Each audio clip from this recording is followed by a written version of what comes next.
The battle begins for Mosul. It's the Iraqi army's long-awaited offensive to recapture the city from ISIL. But what will it take to force fighters from their last remaining stronghold in Iraq? This is Inside Story.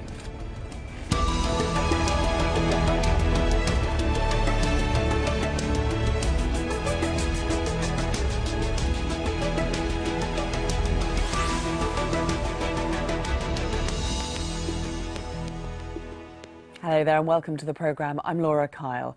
It was the largest city in Iraq captured by ISIL fighters. Now it's the only one they have left, and not for much longer if the Iraqi army has its way.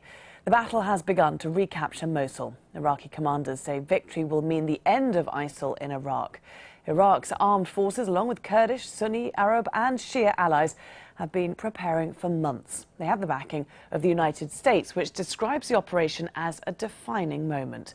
So will the joint force be able to kick ISIL out of Iraq altogether? And how many civilians are in the firing line? We'll get to our guests in just a moment, but first, here's our correspondent Zaina Hodder. She's with the Peshmerga forces on the front line in northern Iraq. As day broke, the ground advance began. Peshmerga forces, along with the Iraqi army, are taking the lead in the offensive.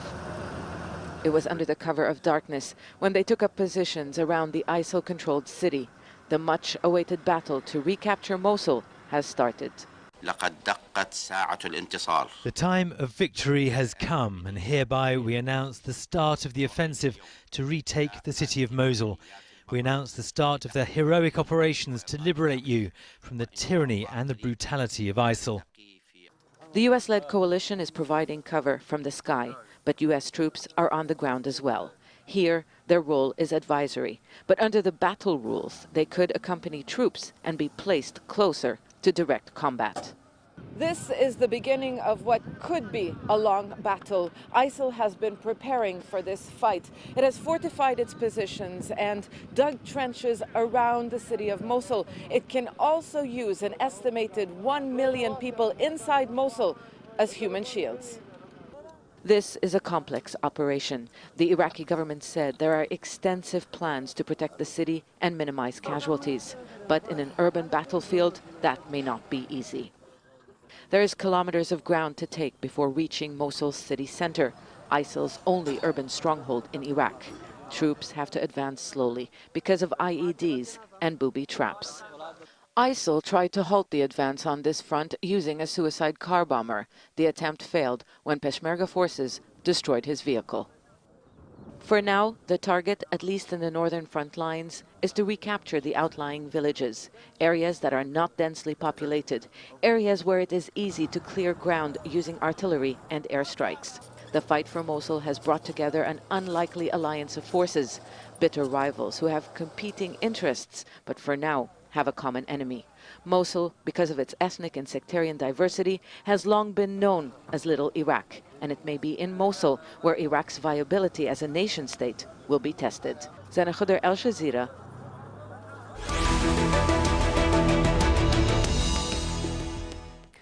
The Iraqi army has been trying to defeat ISIL since it captured large areas of northern Iraq 2 years ago.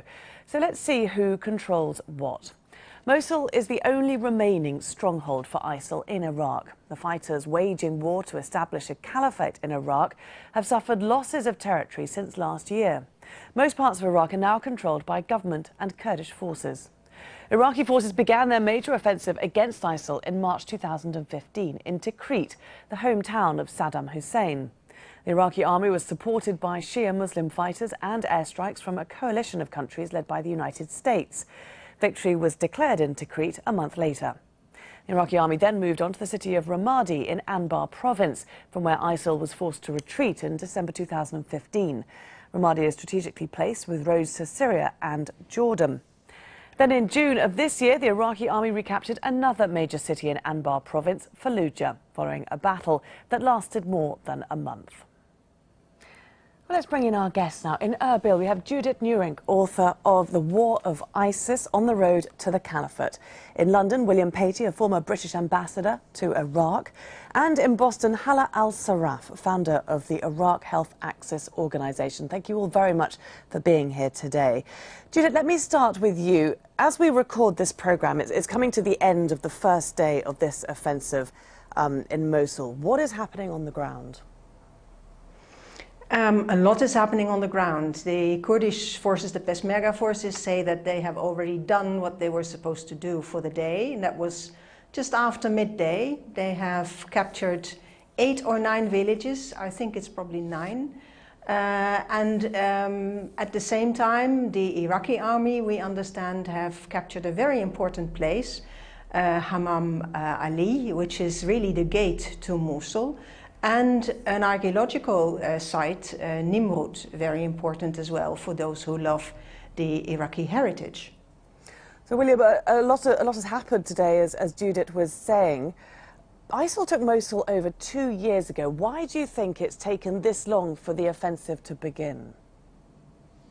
Well, it took a long time for the Iraqis to overcome the humiliation of losing Mosul so early on and so quickly. So there was a period of reconstructing the Iraqi army, if you like, or giving them the capabilities to take it back. So there's been a very steady process of international assistance to the Iraqi army to help them to recover the capacity to take back Mosul. So I suppose it's taken a bit longer. I mean, never has such an attack been so widely foretold.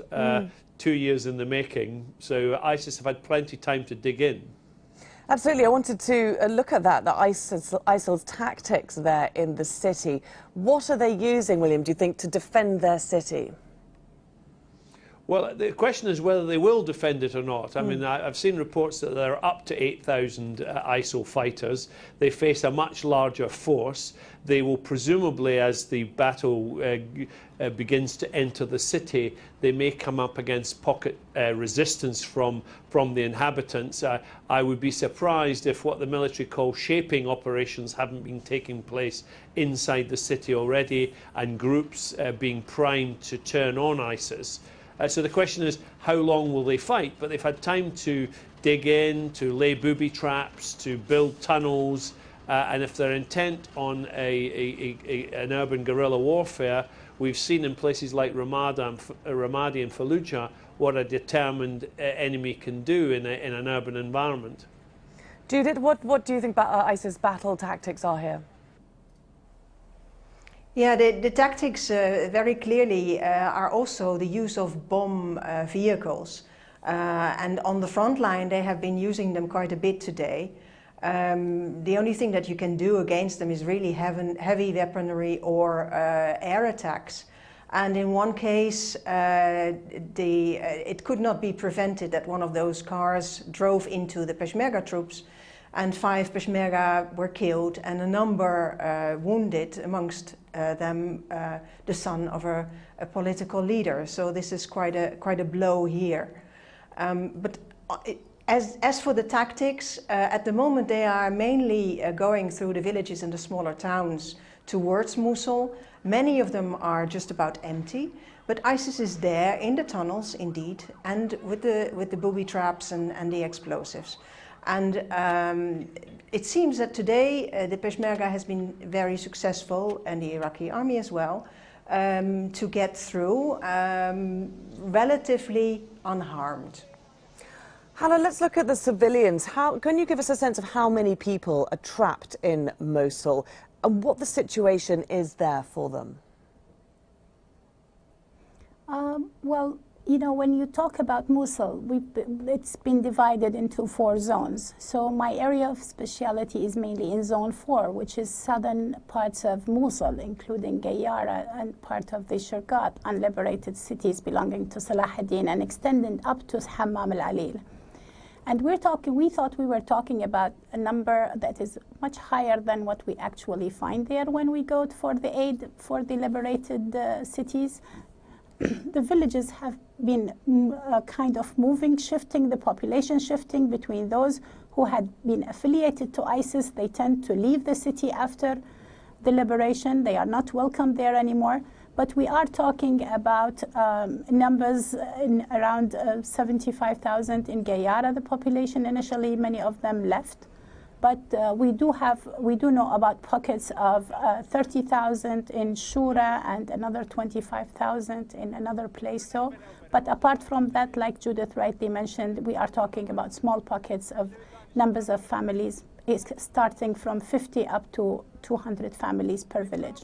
But what about in Mosul itself? I mean, what measures are being taken there to protect the people who remain? Well, the plan, according to the UN and the Iraqi government plan, the camps have been set. Most of them were set towards the Kurdistan region, less on the southern part. The numbers of those that are already to accommodate people, I think 7 camps are already completed, others are under assessment. The capacity ranges from 5,000 to 1,000, and that is yet way below the expected number of 700,000 at least expected to flee Mosul once the bombardment start and the actual battle in Mosul takes place. But again, who would know? We were thinking much more people are going to leave Gayara when the liberation started on 4th of August, but yet many people preferred to stay and moved within the Gayara itself rather than leaving the place. And that is very much due to the lack of services available for the internally displaced once they leave their place. So you can never make a judgment that this is the number, but we have to be ready anyway for the movement of people. Okay. I mean, this year there has been 400,000 people out of Mosul already. So. Yes, we'll certainly look a little bit more about the situation of IDPs in Iraq just a little later in the discussion. First of all, Judith, I just want to focus a little bit more on Mosul, because if people do want to flee the city at the moment, are they able to? Are there any safe routes? No, the problem is that really there is not a corridor. People will have to pass the front lines. The Iraqi army has said that they will create a corridor, but mostly the problem is not the Kurdish side of the Tigris River, but the other side. On the Kurdish side, people will be able to reach the Kurdistan region and the camps there. But on the other side, we're quite unsure how people are going to get out.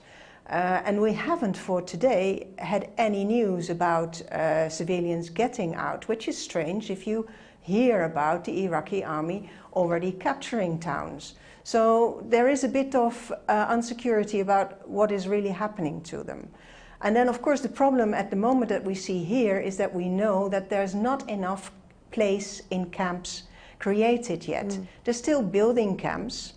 The UN wants to have space for over 700,000 people, and they don't have that at the moment. William, there's a big fear, isn't there, about how ISIL might be using civilians that are trapped in the city. What have you been hearing about the situation they may be caught in? Well, we've heard about high levels of intimidation by ISIL, refusing to let people who wanted to leave the city leave. So they clearly want to limit the options for the advancing army and for airstrikes and the like. And we know from experience that Daesh ISIL are ruthless. They're likely to use civilian population as shields. They're likely to try and fight out of hospitals and schools and other areas where there might be inhibitions on the part of the attacking forces. So we can expect this. We can expect it to be messy and bloody. And the message for the civilians would be, and I think the Iraqi government have given this message through leaflets, is to keep their head down, stay indoors, and try and avoid the fighting. And that's probably the best advice at the moment. They wouldn't be there's no, as your previous guests have said, there's no safe passage, so the best thing to do is to stay put. I mean, it's interesting, is it, because many people welcomed ISIL when it arrived in Mosul some 2 years ago. So to what extent do Judith, the group has assimilated into the population? That's a very good question, and when you speak to people from Mosul, they say, we Maslawis are different. We have our own mind. And in this case, many people who left Mosul when ISIS came or in the past 2 years, and they are now here in Erbil, they say people will rebel. Part of them will get into their deep cellars because they have very deep cellars in the houses in Mosul. And others will just come and help the troops against ISIS. And the Iraqi army is actually counting on that. One of the things on the flyers that were dropped was to ask the people to help them. Because without the help of the civilians, it will indeed be very, very, very messy. Do you think the civilians will offer that help? I mean, there's so much distrust, isn't there, with the Iraqi army and Baghdad? Yeah, this is the problem. And that's why the Iraqi army and the Peshmerga are the only forces allowed to go into the town. Not the Hashd al-Shabi, the Shiite militias, which are supported by Iran. If Turkey does get involved, it will not be allowed to go into Mosul. Because it is so important to get the civilians to work with the forces. And the fear is mainly for the Shiite, because of course ISIS has used this discourse to frighten people. They have told them about how many Sunnis were killed or imprisoned or are still missing. In Fallujah and Ramadi and Tikrit when it was liberated and the Hashd al-Shabi was involved. Hala, this is going to be a very traumatized population. What efforts are being made to, first of all, cope with their physical demands, but also their mental demands when they're finally liberated from ISIL? Yeah, well, in this case, I think the civil society is taking a lead in terms of planning, and actually they started already training. Even the UN started training. My organization also, in collaboration with some US-based organizations, specialize in mental and trauma relief training is required. We're talking about generation that's been taught for 2 years under ISIS, and according to their approach and their understanding of how to address violence. So those need to go into rehabilitation of psychological support. Sexual abuse is a big issue. Training on case management of rape is currently being conducted by the UN, UNFPA and others. So this is very important for the coming stage, but there is a lot to deal with the physical part. You know, the ISIS does make everyone who leaves pay a very high price, including disabling them. We had many of people leaving Shirkat and Gayara being disabled by ISIS because they did not pay enough money to leave their locations. So it's a big community, and it will take time to heal. But the focus, unfortunately, now is the first response is that get them out of there, help them, save them, rather than and then plan for further, let's say, second phase response projects. William, you know, post-battle, looking at Mosul, there's going to be this vacuum of power. So many different players in this coalition currently fighting ISIL. How is this power play going to play out?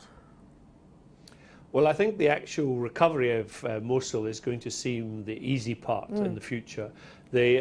After the Iraqi army takes Mosul, how it's governed and how the rule of law is re-established, and how much inclusion of the Sunni population is achieved will be critical, because Mosul could become a reflection of Iraq's own problems, which are far from resolved.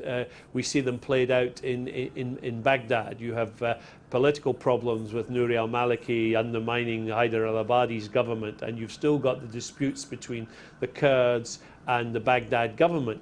And then you've got this alienated Sunni population that needs to be somehow brought into the political framework. So Mosul is going to be a microcosm of Iraq's wider problems, and it's going to be very, very difficult. Even if the Iraqi government achieves the aim of liberating Mosul using mainly the Iraqi army and without the Shia militia, you've got inter-Sunni disputes. The sacking of Khalid al-Abaidi, the Minister of Defence, was more about inter-Sunni disputes than it was about anything else. So the problems post the liberation of Mosul will be infinitely greater than the actual physical liberation. Judith, how do the people of Mosul themselves want their city governed? The people in Mosul, the problem is, of course, that we don't hear them, and this is one of the major problems at the moment. We know that the former governor of Mosul, Najafi, is involved. He's got a little army that will be involved in the liberation. But we also know that not all the Maslawis are a fan of him. We know that that inside Mosul, there's also the different groups that were already there when ISIS came, the different religious groups. They might still play a role. So it's very difficult to say how Mosul is going to be ruled. But one thing we do get from the Maslawis who do get their message out, they want to be their own, they want to make their own decision. They want to be their own ruler. That's a very important one for them. Okay. William, ISIL, where does it go after Mosul? I mean, it's lost its last stronghold in Iraq. Does it flee to Syria? Is it on the back foot? Well, it is on the back foot. It's been shrinking for some time now. I think it's lost 50% of the territory it once held. So I think we're seeing the slow physical collapse of the so-called caliphate. The problem then is not so much the territory they run, but the ideology that they have spawned. So it'll be more of an ideological battle and a physical battle. I think we'll see manifestations of ISIL or the caliphate in other places, as we've seen in Libya. So I think we are seeing the slow demise. I think eventually ISIL will be defeated in Syria, but that's not the end of the problem. No. And another lasting issue will, of course, be all the people who are displaced internally by this battle, as we've already seen in Ramadi, as we've seen in Fallujah. Hala, what is your organisation and other NGOs actually doing to prepare for this rush of people, especially with the onset of winter? Okay, so we've been working actually in two directions. One is to help the people, the returnees, to go back to the cities that are liberated, such as Fallujah, Al-Garma, and and Ramadi itself. And that by itself is becoming very slow. There is a slow return because of lack of services in these locations. And of course, now we are all geared up towards preparation for the displacement of Mosul. My organization, as well as not many others, I must admit, are ready for Mosul as inside Mosul. Most of the organizations are working around Mosul corridors, Kirkuk, Salah ad-Din, but inside Mosul, there has been little response. I guess it's because of the isolation that ISIS put around the cities. And we must remember that only Gayara was liberated only in August, towards the end of August. So there is not much time to start building some kind of a voluntary groups, but very few of us did. We, thank God, we managed to do that. Okay. And we are ready to support the south and the east. Okay. But and that's because of the tribal nature of the Arab tribes that is continuing from Salah ad-Din. So we are going through that line. Okay. Hala, we do have to leave the discussion there for today. We've been trying to cover an awful lot of topics in a short space of time. Plenty more to discuss in the coming days and weeks to come of this offensive. Many thanks to all our guests for joining us here today. Judith Nurenk, William Patey and Hala Al-Sarraf. And thank you too for watching. You can see the programme again anytime by visiting our website. That's aljazeera.com. And for further discussion, do go to our Facebook page. That's facebook.com/AJ Inside Story. You can also join the conversation on Twitter. Our handle is @AJ Inside Story. From me, Laura Kyle, and the whole team here, bye for now.